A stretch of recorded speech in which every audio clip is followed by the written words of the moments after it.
Good morning, Ryan. Morning. How do you do? Good, thank you. So, I think this film should contain a warning. Yeah.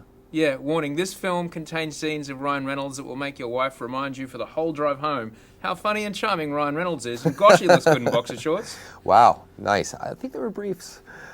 But, wow, that's, yeah, that would be a terrible warning. I wouldn't put that out there. That would be embarrassing for everyone involved, including me.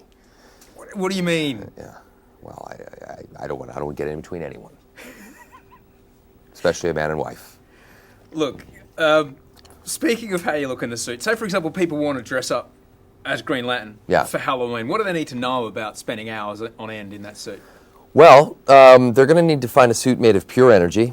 That's going to be difficult, for starters. I don't know how they're going to come out with these Halloween costumes. I'm sure they're going to find some way to put that on someone's body. But, yeah, and you definitely don't want to wear anything that bunches up. Yeah, that's going to be a problem. Because you're just like Anthony Weiner all over the place. Oh, you really? Really? Yeah, boy, that's he's taking one for the team of the old Democrats there. That's not good. We can't talk about American politics No. in an Australian interview. The film has I won't lie, the first portion of the film, there's a bit of Top Gun going on. Yeah, a little bit, yeah. Did you find yourself being Iceman or Maverick at any point? Yeah, you know, I found myself just screaming out, "Talk to me, Goose," over and over again, but nobody wanted to put that in the movie. Yeah. Hit the brakes, you fly right by. Which they did. Yeah, we kind of did, yeah. Yeah, we kind of did. Yeah. We got a little Top Gun in there, yeah. I was impressed. Yeah. There's a great, amongst all the green suits and the 3D, which was great, and the great boss battles, there's a fabulous theme of will versus fear. Yeah.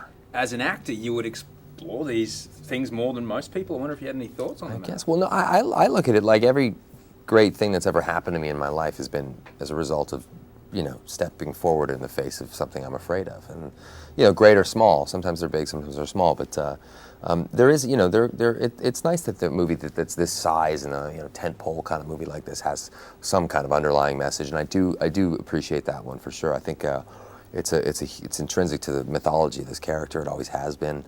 I like the idea that a great Green Lantern isn't fearless, because fearless is a sociopath. A great Green Lantern is somebody who can march forward in the face of fear in spite of it, and that's courage, and that's kind of what the theme of the film is.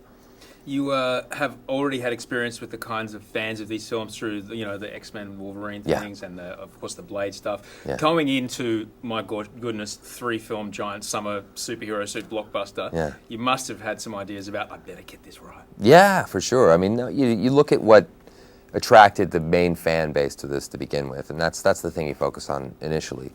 And there's something that they saw that they fell in love with, and that's something, that essence you want to bring to the character. But also there's a broader audience you have in mind as well, so you really want to make sure that you're servicing that as well.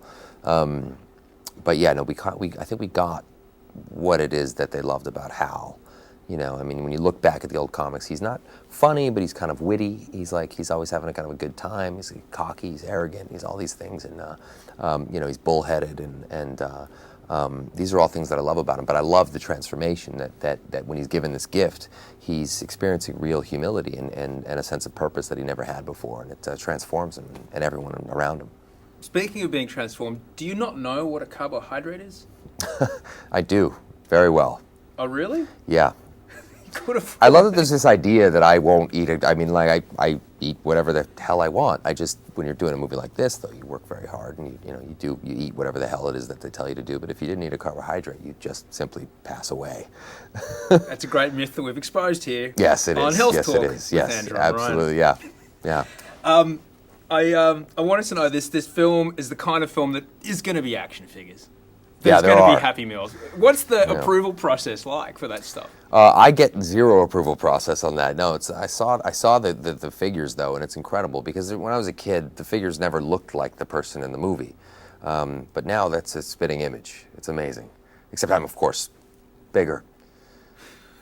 But yeah, it's basically like looking at me. When you're holding, do you do little play actings with yourself? Come on. Yeah, I play with myself all the time. You would be a lesser man if you didn't, Ryan. Thank you.